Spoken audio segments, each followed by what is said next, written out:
and welcome to the MyWhoosh Sunday Race Club. With 4 race starts, we're going to start with our Category 4 riders, then 3, 2 and 1.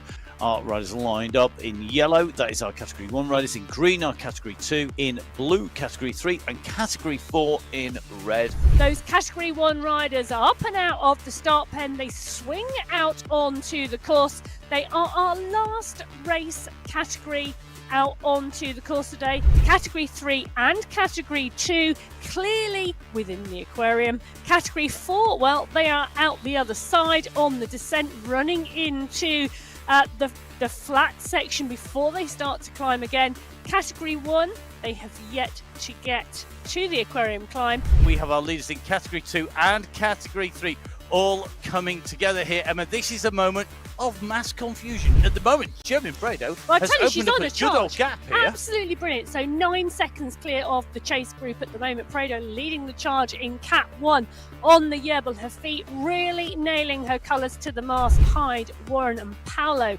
the 3 leaders in the Category 4 race. They were the leaders on the road and have been the leaders on the road for 29 kilometres of this race.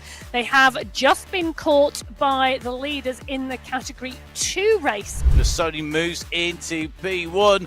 She's our leader on the road now. Category 1 have caught and passed. She's got 200 metres to go, but Sonderstrom is coming. She's coming hard, she's coming fast, she's closing the gap, she's coming up to Bassoni's wheel. If Bassoni can't respond, she's going to lose this.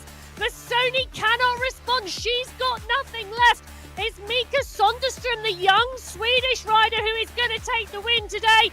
It's the UCI banner, it's the Yerbal her feet.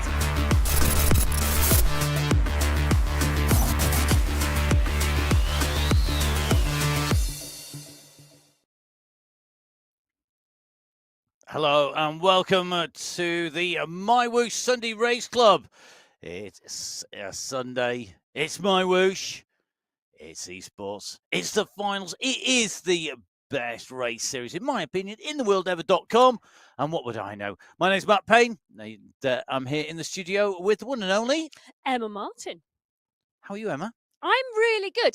I am wide awake and ready to rumble. How are you feeling, Matt, after a nighttime broadcast on the BMX? Yeah, another UCI discipline like the esports is on the BMX. It was absolutely fantastic. A big thank you to Rich Eames at BMX Racing Commentator. If you want to give him a follow, please watch the action. The most exciting round of BMX I have ever seen, ever.com. Well, you may have been in Brisbane for the BMX, but today the women, well, they are in Colombia. They are on the Paso Alto. So 35 kilometres of racing today, 537 metres of climbing, and you can see that in front of you. It is a flat run for nearly 22 kilometres other than those bridges. Then our riders face the Category 2 climb, that is the Medellin City climb. It's 5.5 kilometres with an average gradient of 5.9%. Then, well, they transition to the Bogota climb. It's the final climb of the day, a Category 4 climb, 3.5 kilometres long with an average gradient of 2.9%. Then the checkered flag. Now, Matt, we have seen sprint finishes on this course. I think it's going to be a cracker for the February final. It certainly should be. Our 4 groups of riders that we see lined up and ready to go. A quick reminder, 5 minutes between each group, with Category 1 going first, followed by, Category 4 going first, followed by Category 3, 2 and 1. Do you know what? Counting might not be my strong point today. I think I'm going to let Emma do that. I'll take you through the riders and the teams. How does that sound? So we have teams today because it is our finals. We have the Chill crew here today. Carla Lenore in there, Ruby as Celiciano, as well as Vargas and Jimenez Rios. Petite Fours always looking strong. Hyde, Warren, Smithson and Francis Phoenix with Bogren, with Grace Paolo, Francisco de Silva, with Kirchner. We've got Navarez and Sarasuk, and of course the Power Watts with Flores, Elos, Maria Kirchner and Presida Ferron. There we go. Big teams, big riders. Who is going to take it out? It's time to see. It is February finals. Well, 20 riders on the start sheets today. Those 4 teams that Matt has run you through. The clock is ticking. The red jersey wearers are warmed up and ready to go. It's February, it's the final, and Category 4 are up and out of the start pen today. Let's hope they have a better start than my counting today, which clearly isn't working. But you know what? I'm sure we're going to be able to count our leaders coming in. Now, Emma, you talked about the race being a sprint finish quite often. It's not often a go from the gun in terms of this course because it is relatively flat to start off with. It's about staying in the draft. Yep. Of the riders that you've got on the start list, who's performed consistently so far this month? Who are we looking at for our favourites? So we'll talk a little bit about the women overall later in the show, but it has been a phenomenal month. February, just 3 qualifiers this month, so a short month. Category 4, now we've had 3 different winners in those 3 qualifiers in Category 4 this month. Arias has taken a win, Warren has taken a win, and Paolo has taken a win.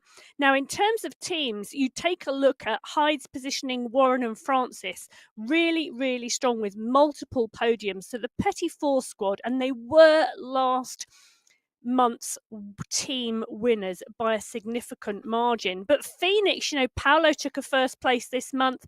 Navarez had a 4th and a 5th.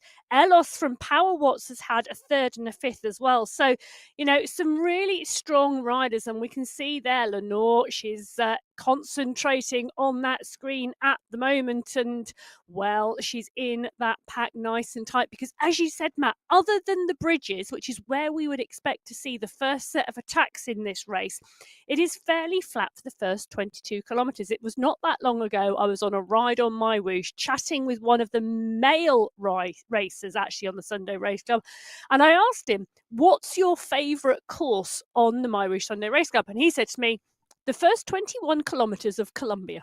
I think I'm with him on that. It's relatively flat. It's about staying in the draft. It's about staying concentrated. We saw Carla Lenore there looking very, very focused on staying in the draft, and there is a massive benefit to that. If you're new to MyWhoosh, if you're new to the Sunday Race Club, thank you for joining us. As you can see, lots of information up on your screen, and we will take a little bit of a run through that between categories 3 and 4. So that will be, between categories 3 and 2. I told you my counting's rubbish today. So we'll see a little bit later on what data does what you can see on your screens. You said that the bridges, and you mentioned the bridges, and you said the attacks are going to go on the bridges. It's very difficult, though, to make them stick. It's about weakening the opposition, and that is why people are concentrated, because they want to be in position when you hit the bridge. You don't want to have work before you get there. You mentioned the word draft, Matt, and you're right. For the first sort of 20-plus kilometres of this race, it's all about staying in the draft, and we can see there, Elos. What a view out of that window. But you can see she's not concentrating on that view. She's concentrating on that laptop in front of her, because she is indeed concentrating on staying in that draft, and that is absolutely key today.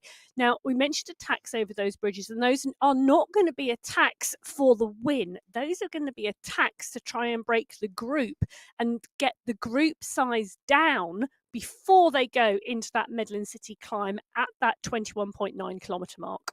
And the attritional wear on riders, it's not just about the big climbs. It is those attacks. It is the wearing down of riders, the damage that you do. It may not be enough to split it. It might just be enough just to make them suffer a little bit. So you've got to be very careful.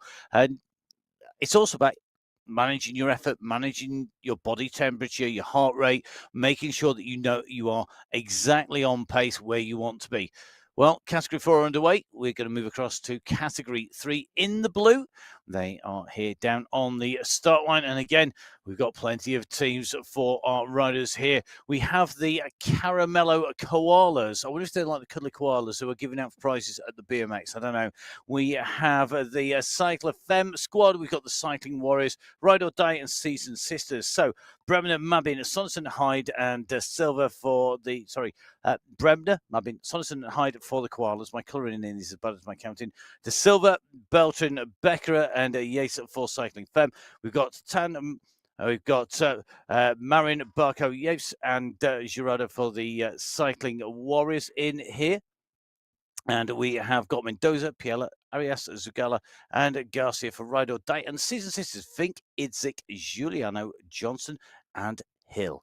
Let's see who will take this out. It's time for our Category 3 to head out on to the course. Here they go. So Category 3 up and out of the start pen. This has been a phenomenal race category this month already. Today, I think this is going to be such a competitive race, both in the individual competition as well as the team competition. The seasoned sisters, well, you'd look at on paper, Vink, Idzik, Giuliano, Johnson and Hill, and you think, it's got to be number one today, but anything can happen because Ride or Die, now that's a good squad, and Cyclofema as well. Well, Da Silva has been on form this week too. Now, this month, Matt, you're rubbing off on me. I think we should go and take our headphones off, run round, jump up and down, and then put the headphones back on recharged. Well, that'd be even more dangerous. Well, the ride is being led out here at the moment. Becerra is on the front of this as the front of this squad rotates and changes because the pace, well, it's nice and comfortable here. And you can see we're in with Bettina Peeler at the moment. Matt, take us through her stats. So we have lots of stats on the screen for you. You can see that we are in with Piella. You can see that we've got her highlighted in blue on the right-hand side of your screen. That shows you her watts per kilo, the distance she's covered, as well as the riders around her and what category they are in, indicated by the colour of the jersey. We have on the very top of that right-hand side the course profile, which is absolutely flat. So the flat white line is actually travelling horizontally, not that you can tell because there's no gradient to it. The position of the rider is indicated by the vertical yellow line. The percentage gradient is that number, which is currently at 0 because it is still pancake flat. That's on the right-hand side. All the way across the screen to the left-hand side of your screen, that is our radar or satellite navigation view. We will refer to it as both universally in the show. It tells us who's where, each rider represented by a dot. At the moment, it's one big group, so it's like a set of tiddlywinks all piled one on top of the other. Or small discs for those people who never played tiddlywinks. My favourite shot. It is your favourite shot, Emma, and it's your favourite graphic, I know. We are going to get the team to print you some so that you can have them as a little pin badge just on your jumper. I want one where it's on like a really steep climb and there's all 4 categories. Yeah, it would be multicoloured. Don't worry. More colouring in. It also shows you the distance covered. It shows the speed of our riders, 33 kilometres an hour. Now, in the top centre here, we're in with Ella Vink at the moment, producing the watts, and the watts are in green. Green is good, but the moment she goes into the sprint, and you can see Ella Vink attacking here out of the saddle, it means that the watts go up. She's in the wind, and the wind means that the watts are in white. And Ella Vink putting a kick on here. She wants to wake the riders up. Mabin goes with her here. Very interesting tactics here because Vink started to rip it up for the season sisters team. Mabin for the Caramello Koalas chasing hard. This is starting to break. And that top center section is where you can see the time, the heart rate, and the pedal cadence, so you can see if our riders are working. Well, I'll tell you something. I was just looking at the numbers coming out of the Category 3 riders thinking, oh my goodness, what a slow and steady start. And I think Ella Vink, well, it was telepathy. She was absolutely thinking the same thing, and she put a little spurt on just to wake everybody up. And I'll tell you, one of the riders, does she want to wake Idzik up? Well, waking Idzik up dangerous. is not well, no, Natalia Idzik is part and parcel of that season sister squad, Matt. You know, so teammate of Vink, and you can see they're concentrating as well, part and parcel of that pack. And I think that communication, the team are going to be talking to each other. Be very interesting to see what happens and the reactions when they make their way through. Great addition to the shows here on MyWhoosh of having the inset. So 2 sets of riders away. Category 4 in red, category 3 in blue, category 2 in green are our next group of riders to take to the start. And we are going to see the Chocara Mintos team represented by Montoya, Tacona, Sanchez, Vittori, and Botero. We're going to have the Grind My Gears crew. And they're going to be in with Hadlock. We've got Jaramillo, Kokoda, and Hawila. We've got the Maniacs represented by Gerardo Montoya, Zabala, Takova, and Castano. We've got the Sunday crew. That is Davidson, Zimmerman, and Carolus, and the Velociraptors. Have they got the speed? Walkenhurst, Montgomery, Smithers, Kong, and Muck Alpine. They are your teams here in Category 2. So we're in with Sarah Carolus, part and parcel of those squads on the start line. 22 riders in Category 2. The final seconds ticking down. They're going to be away out onto the Paso Alto course here in Colombia today. That's it. Category 2 up and running. Well, Category 2 is up and running, but the top team last month, the AJL Always, those squad riders moving up into Category 1 at the end of January, really opening up this race in Category 2 for February.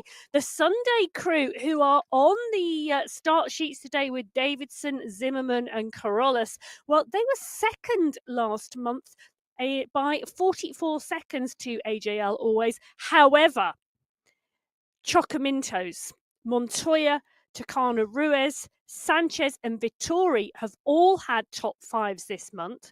Velociraptors, Walkenhurst, Montgomery, Kong and McAlpine have all had top fives this month. I think this is going to be one of the closest team competitions today in Category 2 because from those three teams, I think this is anybody's. And when we talk about a close team competition, the competition is between the best 3 times of the riders in your team. So 3 riders in each team to count, maximum of 5 riders per team. The 3 riders with the best time in your team, their times are added together, and you have to have 3 riders to count. Those times, basically, the fastest team to cover the distance with all 3 times added together takes away the win. Really important. 5 prizes all the way down from 1st to 5th in each of our 5 categories. And let's just give our viewers some indication of how close this team competition can sometimes be. So in Cat 4 last month, it was absolute domination by the Petit Four squad. Their first 3 riders came over the line in 1, 2, 3. 11 minutes, 11 seconds clear of the combined time of the next team's 3 riders. The time gap was what? 11 minutes. But we've seen time gaps much shorter. We have indeed, because in Cat 2 last month, 44 seconds was the winning margin in the team competition. So 2 absolute extremes in last month's final in January. And well, this is Angel Hadlock, who we're in with. We can also see her on the screen with Yaramilo, Kokkonen and Hoyweiler as well. So a full squad down there. That is Grind My Gears. That is one of the teams we're going to be looking at today. What can they do? Can they crack that top 3 in this competition? Can they get in those top 3 teams? Well, they've got 2 really experienced riders who've been on the platform for a very long time. Certainly, I think for probably about 2 years for Angel and Hadlock and Novelin Kokkonen. Yeah. They're very, very experienced riders. Hoyweiler's been with us some time now. Yeah, as well. she has as well. And I think the experience of riding, of knowing how to ride, is really, really important, and to work as a team together. And it's great to see the riders banding together and to watch the chat between the riders when they actually start selecting those teams, start working out who's going to go what, where, when, and who's going to be doing who. Can I join your team? I'm after a team. We've got a team. We want a rider. But strength is going to be key now. Category 2 on the left, Category 4 on the right. Yeah, and you can see on that Category 4 graphic, we've now got 3 separate blobs of red dots, and that indicates, well, I can tell you what that indicates. We've gone up and over the first bridge, the first stretch has come, and we have got riders distance off the back of the group because they couldn't stay with that pace, and the riders now coming up to the next bridge on this course. They're at 7.8 kilometres into this 35-kilometre race, and it's Claudia Hyde who is pushing on at the front with Paolo, Elos, Bogren and Warren are all there in that mix. Well, that's Category 4 on the right-hand side of your screen. On the left, it's the Category 1 start pen. So here we go. Your teams today. The Effetto Skier team are here. This is a who's who, the start list. I warn you. Yeah. Sidlick, Kalman, Bassoni, Giovanni, Colombi. You've got Spirit in here. It is Van Hove, Engstrom, Velt, Bruni. We've got the Risky Biscuits. We've got Bjarhed, Fua, Koistonen and Donny. You ready for this? Swedish Dynamite, Vega Mashandi, Embry, Hermansen, Soderson and Larson. Velo girls, we've got Gonzalez Rio, we've got Prado, we've got Casani, we've got Manuela, and we've got Giannetti, Rona, and Daniel in the Wonderbolt Cadets. What a race start. What a set of riders. Here we go. Last category underway. Category 1. It is the finals. 35 kilometers, 537 meters of climbing in front of category 1. They're on the road. They get a flat start. That means it's going to be fast. It means you've got to be on board. Let's see who's going to take this out.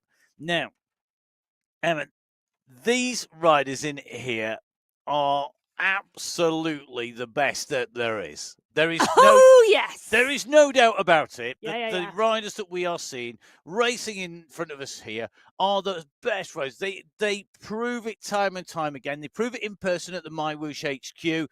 They have proven that they are getting out there. They are smashing it in esports and absolutely nailing it. We saw Lisa Hermansen, the rider second from the left on the screen there in the green jersey there. She's a rider who we've seen down in MyWhoosh HQ, and she's here out and riding. She's got the teammates around her as well. So you've got the Swedish Dynamite squad, and the esports very, very strong in Sweden, isn't it? It is indeed, and the real representation of Northern Europe in the MyWhoosh Sunday Race Club really, really good. Now, Hermansen was indeed really strong this month, taking a 5th place in Belgium in qualifier 2, part and parcel of that squad. Now, the squad's in Cat 1. Well, the Risky Biscuits, Matt, have taken it for the last 2 months. So the final month in 2023 and the first final in 2024 went to the Risky Biscuits. Can they do it again today? Because I tell you something, the competition is fierce. The Swedish Dynamite, Manshandi's had a 4th, Hermansen's had a 5th, Soderstrom we saw take a 1st place last week. So really looking good and on form. Bruni and Velt have had top positions, and well, so have Afito Skia. Well, you can see Lisa Hermansen in here. Can she keep her cool here? Because the weather in Sweden at the moment is 2 degrees. I bet it's a lot more than 2 degrees in the studio where Lisa is at the moment. She's got the headband on there. It's windy outside. You just want some of that coming in and blowing over you, but it is cloudy. We do get the weather forecast coming up this week. I did mean to warn you about this, Emma. Apologies for not doing that, but yeah, it is up there. So it's going to be interesting to see how it goes. Well, I'll tell you something. Lisa Hermansen should at least feel comfortable with the fact that the temperature is no warmer in Yorkshire. Okay, so there we are. We have that in common. It is a similar temperature in Yorkshire as it is in Sweden. I can't wait to go around the world for the temperature. We do it for the prize money. We're going to do it for the temperature too. That is global esports. Can I pick every Sunday the country I'd like to be in, dependent upon the weather forecast? Only if you only virtually go there rather than really go there. Okay, so 4 categories underway. Now, Emma, we've talked about the teams, and the one category that we didn't talk about particularly in terms of results was category 3. So kind of disappeared off into a little rabbit warren rather than just down a rabbit hole of what was on screen. Category 3, I think it's a Seasoned Sisters team with Rebecca Johnson and Philippa Hill. They are super strong, aren't they? But it could be really close. So, well, it could be. However, the Seasoned Sister squad, there have been 3 different winners in each of the so 3 qualifiers, 3 winners in category 3 this month, and all 3 of those riders are in the Seasoned Sisters squad. So Idzik, Johnson and Hill have all won a qualifier each this month, which for me, if I was a betting woman, and I'm not, it would be the Seasoned Sisters today. I am a betting person, but I never bet money because I always lose. Matchsticks. Matchsticks is always good. Well, they're not riding for matchsticks here on MyWhoosh. They are riding for some serious prize money here all the way through the qualifiers and into the finals on the Sunday Race Club. Our category 4 prize money, it's our standard level, and it is stupendously huge because we are in the monthly finals. The individual classification runs from 2,160 AED for first down to 432 AED for 5th. It's going to be fun, this, because the numbers are not going well today.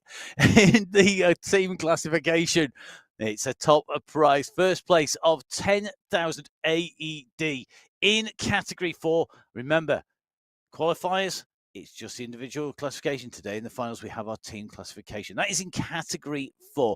Every time we move from Category 4 to Category 3, we move up in the prize money. Category 3, you can see that what was top prize in Category 4 is now third prize in the individual classification in Category 3, because it's 3,600 AED for the win. In the team competition, well, we range from 1,800 AED for fifth, right the way up to 18,000 AED in first place. So a big jump up in the prize money as we move up through the levels. Same applies when we move up from Category 3 to Category 2. Top prize in the individual classification here for the riders is 6,000 AED. Goes to 1,200 AED for fifth. Top 5 in individual and team counting. So you get prizes for both. Top prize for the first team in Category 2, 30,000 AED. Sounds a lot, doesn't it? It is. It's huge. It's not as huge as the jump when we go up into Category 1. Here we go. Hold on tight. It is 2,000 AED for fifth, 4,000 AED for fourth, 6,000 AED for third, 8,000 AED for second, 10,000 AED for first in the individual classification. In the team classification, which you can win as well, obviously, you're going to be in with 5,000 AED for fifth, 10,000 AED for fourth, 20,000 AED for third, 30,000 AED for second, and a hugely, enormously, ginormous, fantastically amazing 50,000, yes, 50,000 AED for the team win in Category 1. But boy, you are going to earn it. Now, Emma, for those people who don't know, we have riders from around the world. No, really. And guess what? We are going to go out and around the world with Emma's Exchange, where we show you, well, we tell you the currency, what 10,000 AED, which is the individual first prize, and maybe even the team prize of 50,000 is somewhere in the world. Where are we going today, well, Emma? In honour of 2 degrees in Sweden and the fact that we're in with Hermansen, we are heading to Swedish krona. So 10,000 AED in Swedish krona, 28,023. So if Lisa Hermansen were to take the win here today, she would win how many krona? 28,023 krona. If she was part and parcel of the winning team in Category 1, the 50,000 AED, 140,000 Swedish krona. Now, how the teams divide up that prize money is up to them. It's not, I'm sure, not one person will get that because there'll be at least 3 riders in there. But, oh my goodness, it is well worth doing.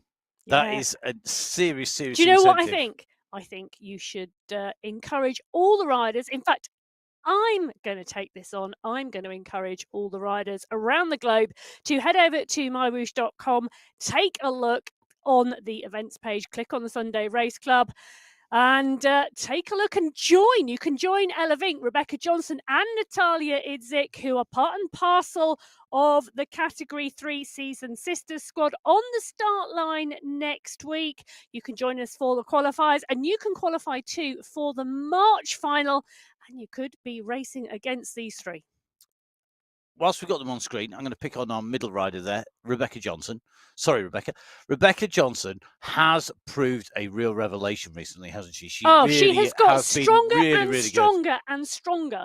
You know, in terms of riding and racing here, she's definitely come in. She's learned how to ride and race on the Sunday Race Club, and she has really started to put in some phenomenal performances, you know, and she took the win last week on the Jebel Hafit. She is so strong. Her climbing ability is fantastic. And I tell you something, this is a squad to be, well, fearful of, to be honest, because Ella Vink's had a 3rd and a 4th, Idzik a 1st, a 2nd and a 5th, and Johnson a 1st and a 2nd this month.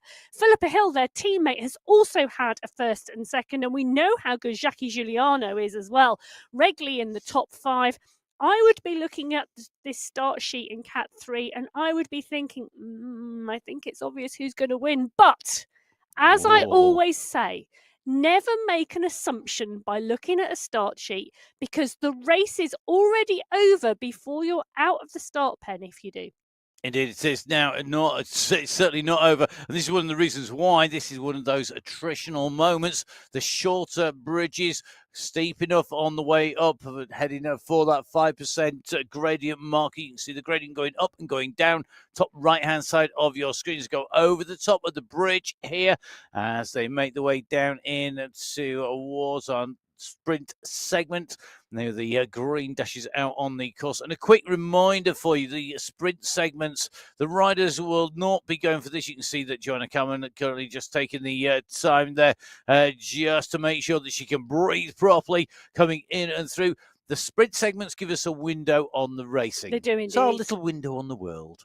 In the little world of sprints, no, it's not sprints. It's basically who's what, where, and when in the race. But there are no prizes in this, unlike the MyWhoosh Championship, where we were awarding prizes for sprints, big prizes for sprints and for climbs, for the different age groups, and across both genders, across men and women, and across all of our different age categories and our different categories, a $1 million prize pot. For that, the biggest prize in esports. Absolutely amazing. A great event, well worth a watch back. Now, this is what we mean about being a snapshot. It's not about the fastest rider or the first rider over the line. It's about the fastest rider through the actual segment. Well, the fastest rider through the actual segment, Matt, was indeed one of our Category 3 riders, Bettina Pila, 4.9 watts per kilo through there, 17 seconds, 17.3, over 1 second clear of the Category 1 pack, who came through the next quickest. So Van Hove, Bruni, Coinston and Colombi, Bassoni, Larson, Daniel and Bjarhead rounding out the top 9. But for me, the story is the Cat 3 rider putting in the effort, because that is the Category 1 pack rolling through the section. They have to ride or die. Boom, boom, boom. Menacing. What will they do? Ride or die today on the course? Well, I think, yeah, it's very clever there, Matthew. I hope today they're going to absolutely ride this through and absolutely nail it and take the Seasoned Sisters, this super squad. It's like a super group that you get in music. It's like a super squad from the Seasoned Sisters, and they're going to take on the Seasoned Sisters. Well, do you know, I did look at the name of the Ride or Die squad this morning. I think, I hope not was my first thought. Well, I hope they're going to ride. Well, you know, we've all been out. We all do it when we're on the bike. And I tell you something, if you are going to have a tough day on the bike and you are going to metaphorically die on the bike and you're going to run out of energy, do it when you're on the turbo trainer and you're riding on esports. Don't do it when you're miles from home into a headwind and it's pouring down with rain or snow in 2 degrees weather. Definitely not to be done. The Avito skier squad here on the screen: Giovanni, Kalman, Bassoni and Colombi. I tell you something, well, it's going to be a good ride from them today, because the climbing is going to be suiting the squad today. It's going to be fast, it's going to be furious, and it already is, because take a look at that effort on the bridge with the waterfall. The graphics are phenomenal, but the stretch on the group, well, that is already happening. I tell you what, 4 absolutely class athletes, and they're representative of just how amazing the athletes are, how amazing our riders are on MyWhoosh, and they were really different in styles as well. And that's what I love about when we see our riders like that as we come through here. We're making the start of our next sprint segment. We know that they're amazing. We can see that in the numbers. But when you can see their riding style and how they sit on a bike, how they pedal, how they put the power down, what they look like when they get tired, that for me is one of the really great things about being able to bring it to everybody. The cameras from inside riders' pain caves, in their halls, outside, wherever you are, when you're riding, having that camera on you, I'm not sure it's a distraction, but I think it's one of those things that has added so much to esports and to cycling. And MyWhoosh again, making sure that we are completely up to date, bringing you all of the details here on the Sunday Race Club. Please do subscribe and you'll get to see the results as they come through live here. At the moment, a real mix of riders. Bettina Pila going through in 6th place this time. Jackie Giuliano, that Emma was mentioning earlier, in 4th place.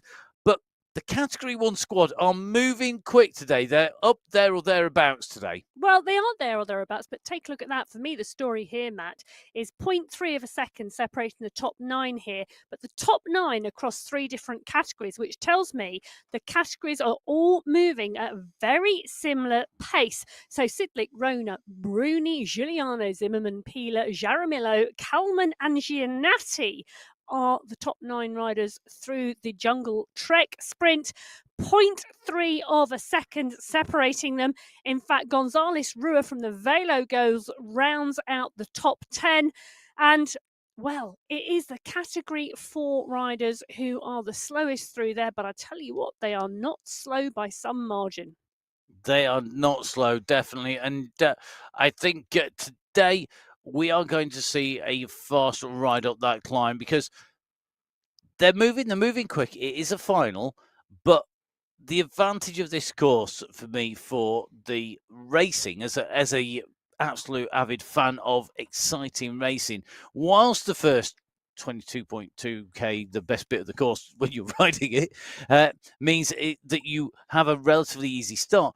It does mean that when you get into the end of it, you are better. You're in a better condition. You've not generally worked quite as hard. Well, shall I tell you something? Last time we were on the Paso Alto, the women, it was qualifier 4 in December last year. The race, Category 1, was won by Lou Bates, not with us today, so not on the start sheets today, but it was only by 12 seconds from Koivunen, 20 seconds from Bassoni. So close racing for the top 3. It was closer still in some of the other categories. Giannanti, Rona, Davidson, Sarmiento and Carnes in Category 2, just 25 seconds separating the top 5 riders. In Category 3, Idzik took the win from Gentili, Lopez, Giuliano and Arraias. 4 seconds separated the top 5. In fact, only 10 seconds separated the top 9 in Category 3 last time we were here. Category 4, it was Arraias who took the win in 1 hour, 27 minutes from Bremner, from Hyde. Those 3 separated by 26 seconds. Category 4, that was a 3-rider breakaway because Sonnerson, who was 4th, was a minute 42 back.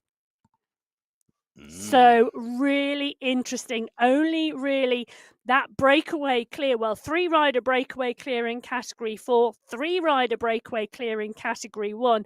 But Category 2 and Category 3, they were big bunches who went into that final part of this course together. Well, we'll see whether that's going to play out here today in our February finals here on the MyWhoosh Sunday Race Club. MyWhoosh, of course, the UCI Esports partner, the Union Cycliste Internationale, the governing body for cycling across the globe, awarding the partnership and the esports to MyWhoosh. And that is for 2024, 25 and 26 with the Esports World Championships going to be coming out. That's going to be coming out in October. Keep your eyes on the Instagram, on the Facebook and on X for all of those updates of what's going to be happening where and when. Well, we're in with Catherine Furrer at the moment, and this might be the time, Matt, to talk about the women's category overall. I know I said I would at the beginning. Right, okay, yes. Just whilst we've got Catherine Furrer on here, in Switzerland in -1, which is colder, obviously. This is as good as my numbers kept. It's cold, it's slightly windy, but it's sunnier, and it's really sunny there. Catherine Furrer would be somebody who you would expect to be in with a shout in those World Championships, dependent on the course. Oh, I don't disagree at all. Phenomenal rider Furrer. She was 7th or in the 2023 Esports World Championships. So really, really strong contender, really, really strong form.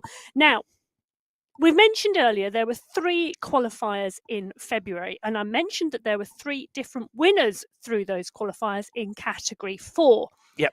Actually, there were 3 different winners in every category in the women's race throughout February, which means no rider took more than 1 win. So we had 12 different top spots and 12 different riders across the 4 categories in the women's race. Now, quite often in esports, and in any sport, you see dominant riders. So you might see Marianne Vos, who is absolutely flying at She's on been loop. dominant for years. Yes, she has, and you would expect her to go out. She's got to run the first inspirational rider. She's been out there, but you also see upsets and you see changes as well. I mean, in the men's race at on loop, we saw riders coming through. A great ride by the UAE Emirates team there, and make sure you have a watch of both those races. Great races, but you see dominance by riders, but it can be if there's only a small field that you might see sometimes the same riders winning time and time again.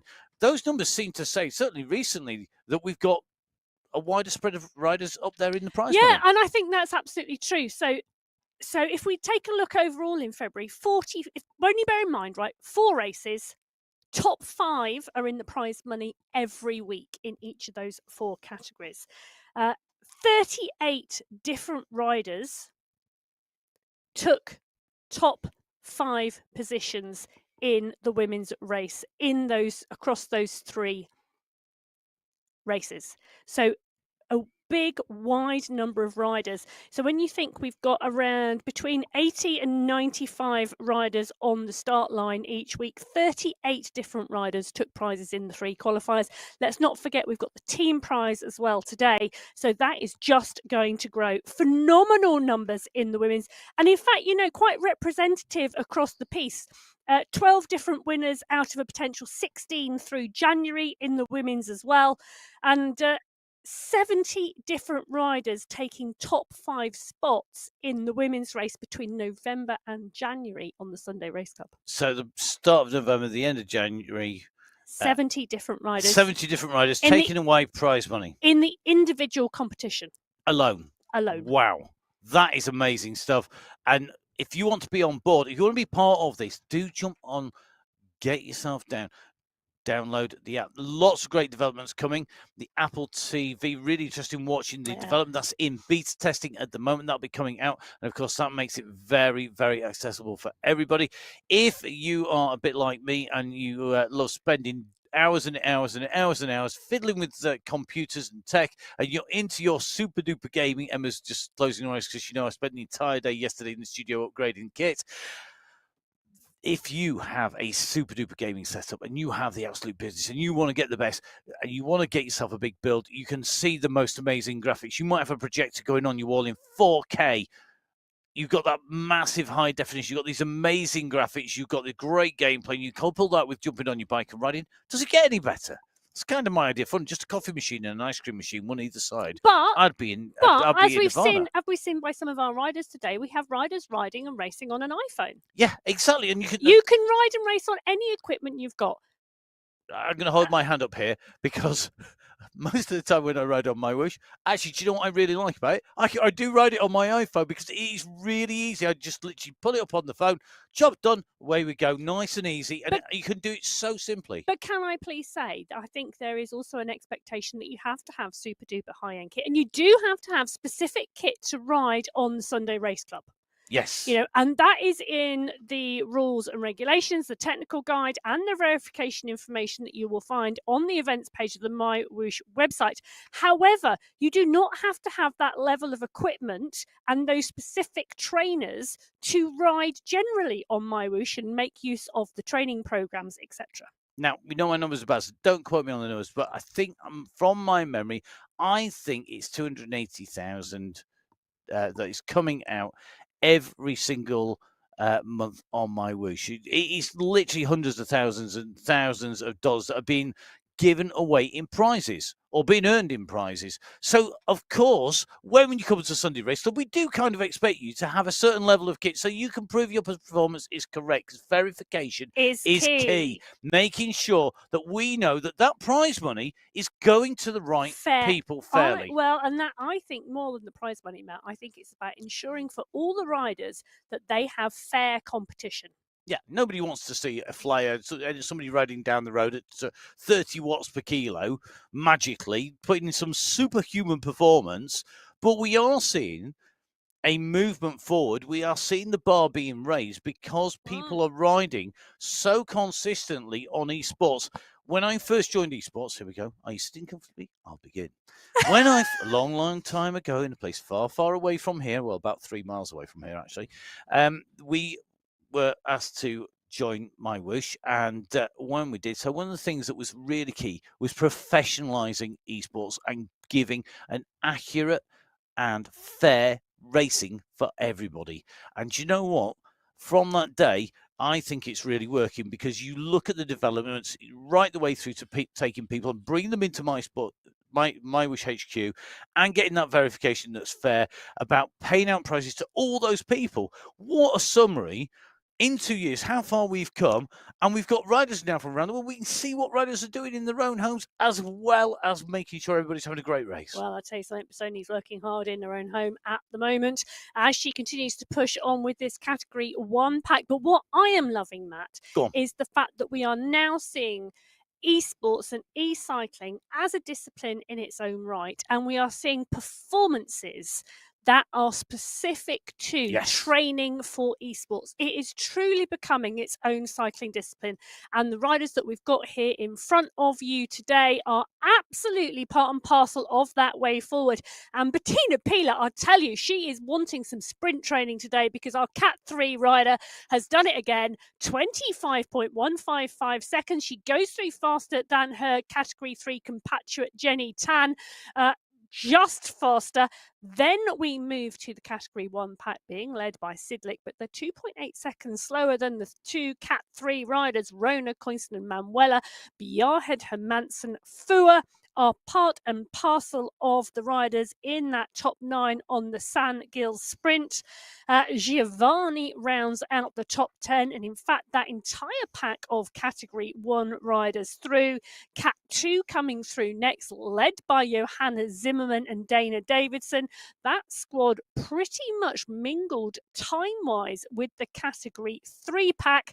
Our Category 4 pack, well, the fastest rider through there was Adriana Flores.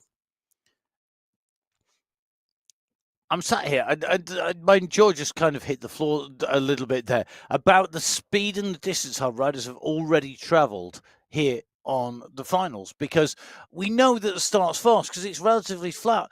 But this is Category 3 motoring on, absolutely motoring on. I mean, they are currently at 20k, 22.6k.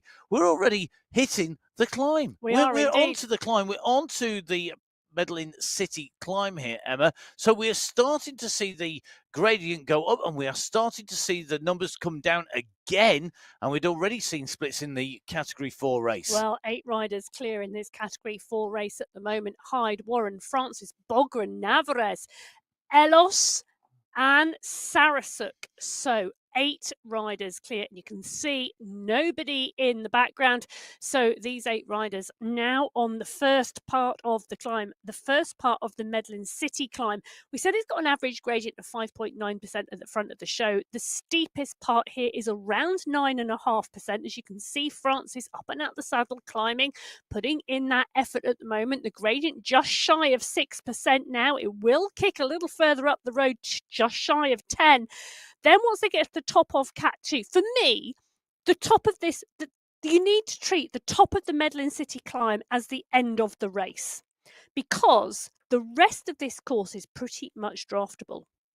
Okay, so let's put this into context. We've got on the left-hand side of the screen, on that radar view, we've got 5 groups here. They're different sizes here. So if you're on your own, you're going to work harder because you have the wind to push through. You can hide behind somebody at speed. The faster you go, the more draft you get. But remember, when you go uphill, normally draft doesn't have much effect. It's gravity that you're fighting against. What you're power more for some of us than others. When you're going up a climb, and it's gradual though, the speed can be high. And what you're saying, Emma, is the basically from the top of the Medellin City Climb, you need to be in the group and you need to be in the leading group. You cannot be distanced because you're going to go so quick. You need that draft. Well, and also the fact that if you are in a group at the top of the Medellin City Climb, there is an opportunity to stay in the group, because whilst we do go up again in the Cat 4 Bogota climb, the average gradient is only 2.9%. And for me, that is, I want to call it group worthy, but it is the possibility of staying in that group. You're not going to see someone with the way the categories work. There are a lot of well-matched riders together. Sometimes when the climb gets seriously steep, we see a really big kick. So someone who has got the ability to put a big amount of power down for a short period of time and create a gap. And that is very different on the different riders' power profiles. But for me, this is going to be a sprint finish. Okay, let's see if it's sprint finish. Will Emma Sonnerson be able to sprint in? Emma, have you got your sprint lengths with you today, ready for the top of the climb? I think she's got her climbing legs on first. Oh, well, yeah, this is part of it, though. You've got to have your climbing legs on first. Then you've got to have your flat, rolling, bumpy legs on for the section in between. We'll let Emma explain what that is in a minute. And then you've got to have your sprint legs at the end. I tell you something, what I really noticed that lots of fluids, because clearly where Emma is, it is going to be warm. And our riders do generate their own microclimate. This is not a phenomenon that is unique to me. It is something that our riders will experience, because the hotter you get what's called heart rate drift. So your performance will drop as your heart rate goes up and as your temperature goes up. So as your temperature goes up, you're less efficient beyond a certain point. But something that quite often is over-egged on here, and one of the things that the riders are finding, we've seen with our esports riders, they're adapting to it and they are riding better, so they're getting more used to about how much fluid they need to take on, what's their optimum temperature. For a lot of our riders, that isn't about being in -2, that's about being in 26, 27, 28 degrees, like a velodrome would be kept super hot. Well, talking about velodrome being super hot, this is our category 2 leading pack. They've got a couple of category 3 riders in there, but they are about to get hot, sticky, warm, because this is going uphill. This is going to get sweaty wherever you are. Even if it's -2 outside, it is going to get hot and sweaty on this climb. It'll melt the ice if you're in -1 where Catherine Fua is. Let's see who is going to be the icebreaker, who's going to get stuck in the ice here today. It's all about getting that power down. Who's going to be able to push on up the climb? Great to see here the Velociraptors squad of Julia Walkenhurst, Julia Montgomery, and Wendy, maybe her middle name's Julia McAlpine, on the climb. And McAlpine out the saddle, just lifting that pace up. Really interesting to notice all three riders at a nice high pedal cadence there. Anyone who's watched the show regularly will know I have a thing about pedal cadence. If you have a high pedal revs and you are able to modulate, fluctuate, to move your power up and down smoothly, that for me is a sign of a good bike rider.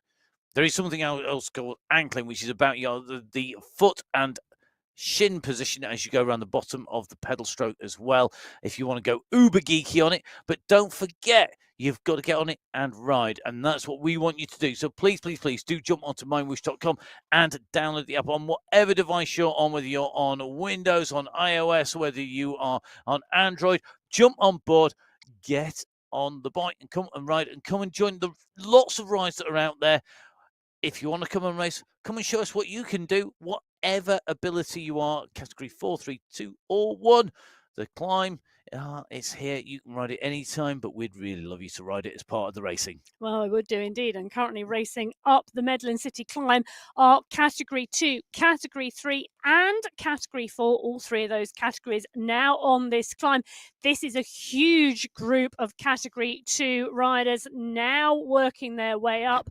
Davidson is here, Walkenhurst in the mix, and take a look at that. You can see all 4 of our riding categories. So category 4, they are well and truly going up the climb now. Category 3, they're not much further behind, Category 4, you can see on that snaking image that multiple groups of Category 4 riders. One stretch on that Category 3 leading pack as we're seeing a push on there from Ella Vink. Category 2, it's still a huge group on the early slopes of the Medellin City climb. Category 1, well, they are not quite there yet. They still have 900 meters to go before they see that polka dot banner signifying the start of the Medellin City climb. And at that point, we'll have all 4 race categories on the mountain. Okay, so quick reminder for you. We have teams out on course today. The team competition has big prize money. If you are just joining us live, thank you very much for doing so. You might want to start from the beginning and extend your day slightly longer by watching it, because we do cover the prize money really early on in the show of exactly how much our riders can get and what the team competition's about. But for me now, we're moving into that moment, Emma, where when we come onto the climbs, this is when we get to see which teams are starting to come onto the Yeah, floor. we do. And we can focus maybe a little bit longer on each category, because that then gives us the view of who is in which category for which team, which is particularly important in the final, who's made the selection getting onto the climb, and more importantly, who's made the selection going over the top of the Medellin City climb before we go into that flat rolling bumpy section that separates the Medellin City climb from the Bogota climb. So the riders in category 1 making the way in. They're about to go under the polka dot arch, the polka dot color scheme, signifying across cycle sport pretty universally that you are on to a climb. The climb starts now. It's time to see how Ursula Kasani does on the climb. She was looking very controlled, very focused there, but she's got to be careful she doesn't get too far back down this group. Well, talking about the group map, we had seen a split in this category 1 group, but a real big push on that final flat section on the run into the climb. Saw both groups come back together. So one really large group of category 1 riders going into the base of this climb together. Donny, Hermansen, Embring, Rona, Larson, Velt, Bruni, Koinstinen, all in this group. Everyone we would expect to be here is here. Sidlik is here. Manuela is here. You know, these riders all capable of putting in phenomenal climbing performances. Well, they're going to start to tap their way up the Medellin City climb. They are going to come across earlier starting categories. The category 2 riders, you can see, are the riders in front of them on that bottom left-hand screen. Here they are. Every category still a group. It is still a group, and this is a dangerous tactic. Now, we talked what more we've talked about. You can tell I've just had a coffee. Take your teeth out and put them back in again. I can't do that. I'm hoping that's a long way. I may be old. I'm not that old. Not yet. We have talked about what might happen. We've talked about what could happen. If you were a rider on here, Emma, and you were in these groups, what would you want to happen? What would be your plan here in all 4? Because we've got 4 groups here, and for me, that's not great. Well, it's interesting, isn't it? Let's take a little look at the profile, and we can just have a chat about this, Matt, because earlier on, I talked about treating the top of this first category 2 climb like the finish of the race. Here you go. Here's our little bike rider up the Medellin City climb. Because take a look at that. This is the steepest climb on the course, and absolutely crucial because there's still 8 kilometers or so to go when you get to the top. That's still a long part of the race. However, the steepest part of the race is over, and the selection at the top of the Medellin City climb, absolutely crucial for the finish line today at the top of the Bogota climb, because whilst there is the opportunity to close a gap on the flat rolling bumpy transition section, you know, you can't be too far back at the top of the Medellin City climb if you're going to want to close that gap. So what are you going to do now if you're in that group? Well, what I do, I would be staying in the group and I would not be attacking. I would be hanging on, knowing that I've still got 8K to race. Okay, that's very different to me, because I would want You'd go for it, wouldn't you? I'd want to go over the top with a maximum of 8 riders and a minimum of 3 over the top of the Medellin City climb, because 8 gives you, in that group, it's small enough to watch what's going on. You're not going to get caught the wrong side of a split if something happens in those last 8K. Do you know? Hold on. Because the group isn't too big.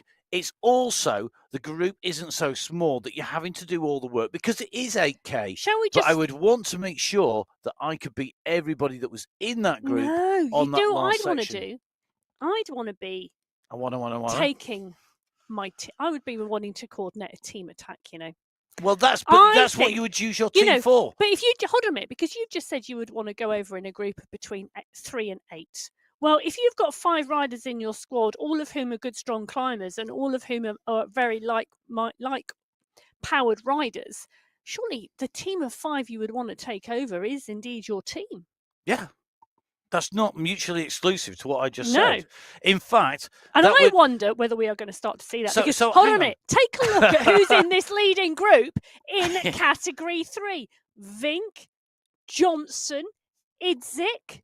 Well, that's 3 riders from one team to start with. It is, but this is the thing. If you Hill go is over, there as well. That's 4 riders from one team. If you go over in a big group, the other thing about going over in a group bigger than 8 is that you could have a full team with you from someone else. So that team competition is going to be key. You can see the riders in this group. They are making their way up. The blue dots on the left-hand side of your screen, catching the red dots. They are breaking the groups up. They are scattering riders down the hillside. Mabin, Giraldo, Johnson, De Silva. This is a very, very strong run up here.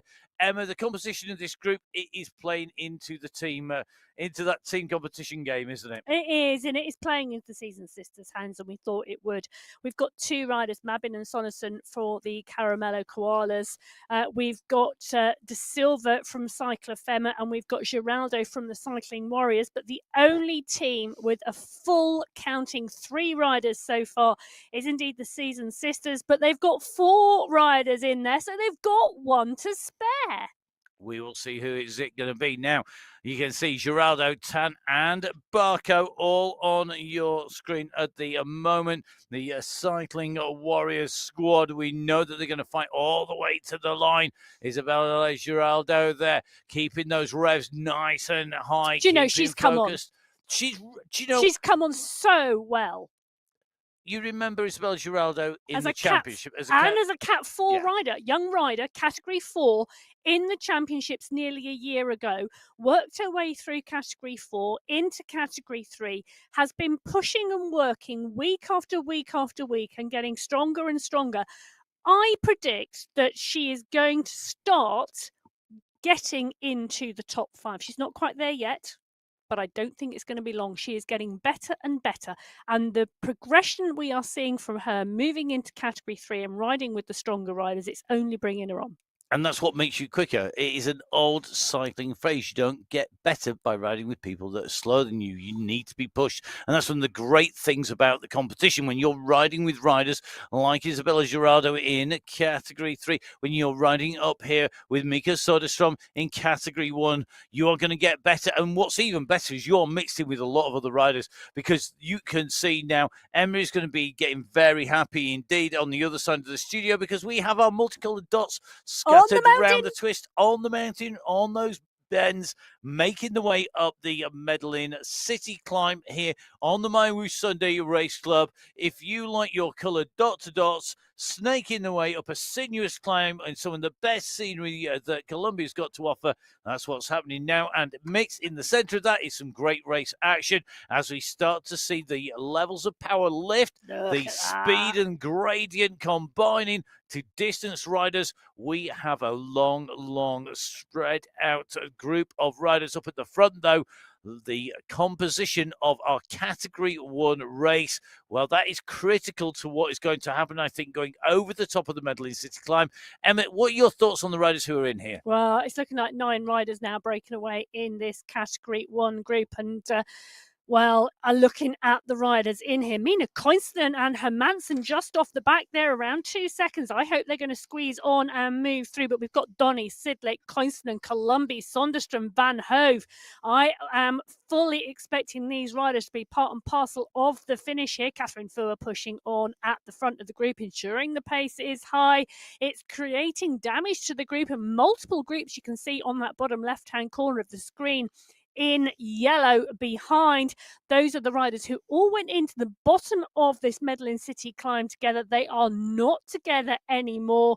This is the leading group, and it is really starting to push. Van Hove really starting to get into danger now, just 2 seconds off the back of the group. She's got to push if she wants to stay with them.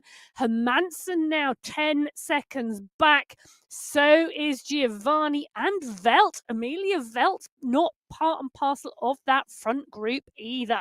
That's really surprising because Amelia Velt has been riding incredibly strongly with the race leaders not in that pack. Sophie Giovanni also being distanced. That front group of Donny Soderstrom, Sidlick looking very powerful indeed. Merle Bruni right in the mix. Another rider who really has improved over the course of the last few months. Really, really interesting to see these riders progressing because this is the top. There is no category 0. There's nothing above this. It doesn't get horse category. These are the best of the best, and they are out on to the climb here on the MyWhoosh Sunday Race Club in our February finals. The leading group in Category 1 working the way through the Category 4, 3 and 2 riders who were set off in front of them. The riders can draft. That's all part of knowing the tactics of the game and being smart. If we always just wanted to ride a time trial with no draft on it, we go ride one of the time trials that are out on MyWhoosh, and you can join the Ends Team Time Trials coming up over the next few weeks as well on MyWhoosh. But at the moment, it's the Sunday Race Club. Liz Smith, and just seen the Category 1 leaders blow by at speed. It is an express train on the hill at the moment. Well, 8 riders in this leading group in Category 1. We've got 3 riders from the Afito skier squad, Sidlick, Busoni and Columbi. We've got 4 riders from the Risky Biscuits, Bjarhed, Fua, Coinston and Donny.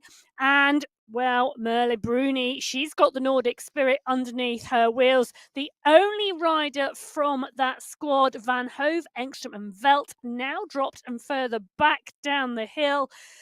Who is going to take this out in the team competition? I think this is going to go right down to the line in Category 1 because these riders continuing to push on. The push coming from Catherine Fua. Fua absolutely adamant. You know, she's been out warm weather training, Matt. She might be in Switzerland and it might be cold there now, but she's been at warm weather training last week, which is why she wasn't on the Sunday Race Club last week. Now, has she recovered from that long week's effort? Or is it absolutely firing her form today? Now is the moment I really want to see Catherine Fua. You're not going to. You're seeing Mika Sonderstrom. I know. You just teed it all up there. I'm thinking, well, yeah, I really don't want to see whether she's looking cool and calm as a cucumber or whether she's blowing chunks because she's on the attack. Now, Mika Sonderstrom is looking very focused. Well, I tell you, here. she took that win last week. She did, and you can't discount her here either. You can see that she's tucked in there. She's got the door open to get some fresh air coming in as well. Got lots of daylight, which is always good. It's going to give you lots of great atmosphere, and it's going to make you feel better. She's absolutely nailing this, and she's got to be one of those riders. And here we go. Thank you very much, team. It's Catherine Fua here. So, look at the concentration on her face at the moment. The effort coming down to lead this group up the Medellin City sprint. She's up and out of the saddle. She's continuing to push. Busoni covering the move. So is Bruni, Columbi and Donny there as well. Phenomenal racing we are watching at the moment from our Category 1 women. So you can see Catherine Fua on the left of your screen. You can see her avatar leading the group up the climb here. This is your race leader at the moment, but she's got company and they are working the way through the Category 4, 3 and 2 riders who are set off in front of them. But Fua is setting the pace here. She's ridden this climb many times before. She knows what it feels like to push on up here. But all these riders doing an amazing job here on the Sunday Race Club. We are in with Wendy McAlpine at the moment in Category 2. These are the leaders of Category 2 who are making the way up. I think they're about to catch the leaders of Category 3, which is the group in front. And just in front of them, the leader on the road, I think is going to be our Category 4 rider. Nobody quite over the top of the climb yet, but it's not going to be long. And this is where that moment comes when you've got to be in it to win it. You get distance before the top, you're in trouble, and expect to see these riders push to try and leave people behind as they go over the top of this climb. Well, they are going to go hard and push on the final stages of the climb. And it looks like we're going to see the leaders in category 2, 3, and 4 possibly come together before we get there. But this is the category 2 riders catching the front of the category 3 race. Vink is here, Idzik, Hill, Johnson in there, all on that seasoned sister squad in category 3 at the front of that category 3 race. We said it was going to be a team effort today. Walkenhurst, McAlpine, Vittori, all in the leading group of category 2 riders. Hadlock is there as well. Well, for me, it's a strong Velociraptors squad, you know, Matt, but Davidson and Carolus from the Sunday crew are there as well. Here we go, over the top, through the top of the climb. Walkenhurst looking good, really squeezing on here. The polka dot jerseys going out to Hill and Kong in categories 3 and 2, respectively. You can see them in their polka dot skin suits in the group, and this has been used before to cause confusion. Riders have gone out deliberately to take a jersey, to take a skin suit in a different color, because it allows them to sneak away when there is confusion, when the groups come together. Now, left-hand side of your screen, you can see that that is the leading group of category 2 and 3. Category 4, the leaders a little bit further on. They're on that flat rolling bumpy section. They're not that far ahead of Catherine Fua, who is continuing to press over the top here. She's got a little gap to Columbi, to Soderstrom, to Bruni, to Donny, but here they come. They're going to come through behind, and this is going to be a smaller group here that goes over the top. 3, 2, maximum of 8. Let's see how many get together. I'm thinking this is going to be about 7 riders, Emma. I think we've lost 1 rider off the back. We're just going to take a quick check. Emma's holding up. She's saying it's Donny's 6, gone. I think. But Donny looks like she's gone as well.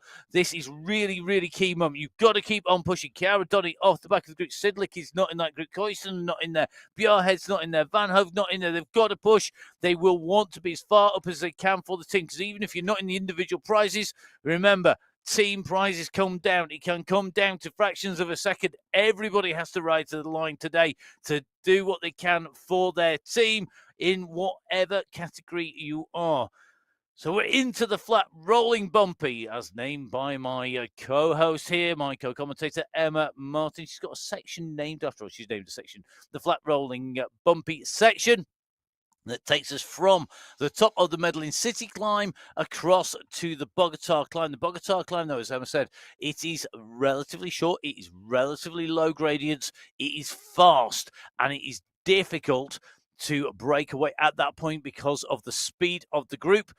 The leaders in category 1, they're on the left-hand side of your screen. They are working their way around these twists and turns through the flat rolling bumpy. They're going to go diving into the bigger descent that comes towards the end of the flat rolling bumpy section before you come into that Bogota climb, and they have got to push on here. They are picking and passing riders on the way through, and such is the pace, it's very hard to stay with them. Well, talking about hard to stay with them, 5 riders clear in that category 1 race. And for me, this is getting so hot in the team competition. Afito Skier have got Bassoni and Columbi in that leading group. So now that team taking over the mantle from the Risky Biscuits. Sidlick, their third counter, she is a little bit further back down the hill, but she is pretty much back with Chiara Donny and Mina Constant, who are second and third counters with BR Head in the Risky Biscuit squads. Just Catherine Fua in that leading group now. Bruni from the Nordic Spirit is up there. Sonderstrom from the Swedish Dynamo. So it really is opening up that team competition. I think the Risky Biscuits, well, they are going to have to work seriously hard to hang on to that number 1 spot for the month of February. Can they make it 3 in a row? Can the team get that triumvirate of top spots It is going to come down to the third counters. Remember, 3 riders times to count. Kiara Donny having to push it. See her on the right-hand side of your screen for the Risky Biscuits. Catherine Fua, her teammate on the left of your screen. The 2 riders know that they have got to be in it to win it. They've got to be right up there, and they've all got to keep on pushing as hard as they can. We are picking up riders in categories 2 as well as we go past. They are trying to stay with the group as long as they can, and there's a big push coming on as we make our way in. We drop down into this bridge. The pace is phenomenal, 70 kilometers an hour down here, and then we're onto the bridge. We take the right-hand turn here. We head across, and we're soon going to be up on to the climb. Remember, that climb banner will start at the base of the climb. It finishes before the finish line. 500 meters from the finish line, we'll see our polka dot segment end. We will see the transfer then to the finish line proper. Will it be a sprint? Will it be a solo win? Which team is going to take top spot? Don't forget, all of the results will go up onto the MyWhoosh.com website. They're also live there, MyWhoosh.com. Click onto results, click onto the live event that is on right now. Don't forget, of course, it is live and subject to verification, and the results will be up on there, along with the results of the Amazon Rainforest Sprint. And as they've come through this time, it's live. Columbia and Bassoni, the riders who have come through for category 1 through there, but the racing is on because you can see that every category, this is a really tricky section because you are on the run in to the final climb. You've come through the flat rolling bumpy. It's coming towards the end of it over the bridge. It's not the easiest segment to go hard on to try and break away, and yet all of these groups are working really hard. You can see that those heart rates have lifted up. They're putting the power down, and it's a mix of every single category of rider at the moment, but it's live, so that can change as the category 1 riders come chasing through. They should have the power to turn that leaderboard a little bit more yellow and a little bit less multicolour. Oh, talking about turning it multicoloured. The climb at the moment with all 4 categories motoring. You can see them now going through the sprint on the flat, rolly, bumpy section before they get to the Bogota climb. Now, that is the polka dot banner signifying the start of the Bogota climb. 4 kilometres to go when they go under that banner. 4 kilometres for our category 1 leaders. As they come underneath the banner, this is not a particularly steep climb, just 2.9%. It's enough to make you feel it in your legs after you've gone up the Medellin City, but it is highly likely we are not going to see a gap in this leading category 1. Much look at that. I'm nailing my colours to the mast now. I think these 5 riders are pretty much going to go into the finish together, and we are going to see attack after attack in the final 1,000 metres. Well, let's see. Are we going to come down to the last few meters? Will we see some tactical sprinting going on as they come round? Will people be holding something back so that they have that explosive kick out and away? I think our category 1 have just eased. The category 2 riders have come back into them relatively easily.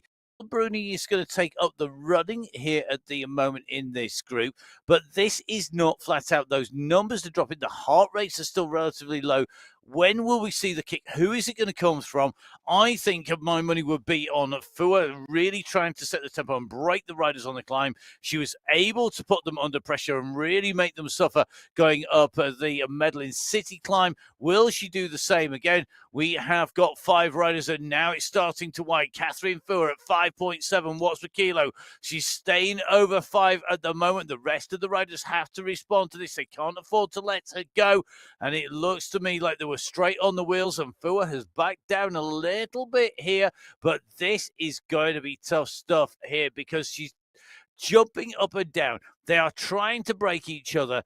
This is getting very tactical, and they are about to meet a big group of riders in front of them, so watch out. I'll tell They're you coming something. in. I'll tell you one of the reasons Catherine Furr's power may be rolling up and down. It's because Kiara Donny, her teammate, is only 7 seconds behind. Now, if she can hold that group back to let Donny get back and then accelerate up, That is team tactics, and that is what there may be an inkling of that in Fua's head at the moment, because I would be thinking about that as well. I'd want my teammate in that mix with me, because we know what the gradient is like. Well, take a look at this. This is a Category 2 race. Walkenhurst, Montgomery, McAlpine, Vittori, Davidson, Smithers, Kong, Corollas. That is an attack now coming from Walkenhurst. We can see her on our screen at the moment as the avatar goes. Lam Kong is responding as well, pushing on fast. Look at the effort. Are they smiles? Are they grimaces? I'm not sure what that is from Julia Montgomery, but that is effort going through those pedals. And you can see Sarah Corollas' response there to Walker. It's great to see the action and see the riders actually moving here. We're going to see this when we go to the World Championships, when we go to Abu Dhabi in October. You're going to be able to see the riders in action, and that's what we're seeing on your screens. The response, the kick, the attack, the answer. Who's got it? Who has got the power? Who's got the head to make this work? Who's going to use their energy at the right time? We're starting to run out of road here. It's not something you get when you're on MyWhoosh riding. It's something that happens when you're out and racing. And at the moment, it looks to me like Soderstrom has pushed on and has been answered again. Fua comes up, moving up Fua in that polka dot skin suit of our climb leader. She is the only rider not in the yellow jersey in this group. Quick reminder, you've got Fua, Columbi, Bassoni, Soderstrom, along with Bassoni. They are the riders who really have pushed on. Can they stay clear? Chiara Donny is coming, but I think it is going to be difficult for her to get back. Well, Donny's mixing it at the moment with the leaders in the Category 4 race, Hyde and Warren from the Petit 4 squad. 2 riders in first and second, 2 riders from the same squad in that Category 4 race. 8 seconds separating them at the moment. That Category 4 race has blown apart on this final climb. As we see Chiara Donny continuing to work, she's 8 seconds back, so that gap is holding to the group in front, the leaders of the Category 1 race. It is a group of 5 riders. Donny is the chase rider now. She needs to hold this gap. She needs to hold as the time is going to be so important. Now, here's a tactic for you. Here's a bit of strategy for you, Matt. If Catherine Fua can put an attack into that leading group of 5, all the seconds that she can put into that group are going to count, because they are going to offset the fact that Donny is 8 seconds back and the fact that Koisten and Bjarhead are even further back down the road. But Sidlick is behind Donny at the moment, but Bassoni and Columbi are in that leading group and with Fua. I love all that analysis, and I'm sat here literally going, come on, Chiara, keep pushing, come on, because this is so painful. We've been, you know how much this is hurting. She knows every second counts. She's got to keep on going. The time gap is opening, and she's on her own. It's a lonely place to be. She's got to keep pushing here for the team to get those prizes, and yet in front, they are still racing, and they are continuing to open up the gap. And now Fua has gone. Fua's gone hard here. Can Fua break the group? Can she get some seconds in? Was she listening to Emma's tactics there? Maybe this is what's going on, because Catherine Fua has gone. Well, great tactics or great tactics. It doesn't matter who says them, where, when, or how. She's got the power. She's kicking them. There is a big response behind. Can they close that gap down? Fua has gone. She's only got a second, and Soderstrom is leading the chase behind Catherine Fua. I tell you something, she's just gone past the leader in the Category 3 race. That's Rebecca Johnson. Not just content with winning the final qualifier of February, she's gone out on the climb to win the final as well. Her teammate Ella Vink 5 seconds behind her. So looking good for the season sisters in Category 3 at the moment. And Category 2 are well on the way in towards the finish as well. They are leading on the climb at the moment. It's by only a few hundred meters from Catherine Fua, who's coming up like an express train on the back of them. They're going to come in to the polka dot band, and this is at what is going to be 500 meters to go. So they're on the way in. They're underneath the 500 meters to go marker. Through comes Catherine first. She'll set the fastest time of the climb, but can she catch the rest of them before the line? There is not long. We go sweeping to the left. We go tight to the right, and then you come in. It's a hard finish to get right, and Dana Davison is not wanting to leave it to chance for category 2. She's leading out, but Serena Vittori's been right on her heels. Lam Kong is coming as well. Wendy McAlpine trying to push over the top. Lam Kong in the polka dot jersey of the Series 2, the Category 2 climb leader. She's on Dana Davison. Davison with that red cap at the moment. They're on the way into the line. They've come round that right-hand turn. Fua's coming up behind as well. Soderstrom is almost on her heels, though. It's going to come down to who's got anything left to sprint. Kong goes first. She starts to attack. Walkenhurst has saved it till the end. Walkenhurst comes up on her shoulder. She's going to come close. Is Kong going to get it? It's going to be Walkenhurst and Kong. It's going to be a photo finish in Category 2. In Category 1, Fua's going to take it just from Soderstrom as they come in through the line. That's the 1-2 in Category 1. Bruni's going to come through, but she's coming through with Columbia in Category 1 in 3 and 4. You're going to see, I think, Bassoni come through in 5. Donny, I think he's going to be in 6th position here in Category 1. There are riders everywhere. It's absolute carnage. Who's going to get the team prize?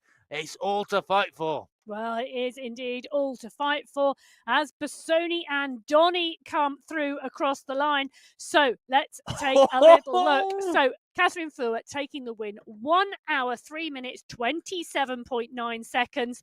Soderstrom in 2, Columbi in 3, Bruni in 4, Bassoni in 5, Donny in 6. In the Category 1 race, Kong, Walkenhurst and Smithers, 1, 2, 3, Cat 2. For the Velociraptors team, that is a clean win. Surely nobody's going to touch them. What a race. What an absolute ride there. We love bike racing. I hope you're going to join us for more because we're going to be back with the men's finals coming up very soon. It's got a lot to do to match the excitement here. We will have to see if that's going to be the case. A pleasure putting words to the action. My name's Matt Payne. I'm here in the studio with Emma. You can catch up with Emma at Biking. Emma with me at Matt Fixer Payne. A pleasure putting words to the action. Thank you very much for watching. Thank you very much to our team behind the scenes. But from Emma and myself here in the studio, stay safe. Goodbye.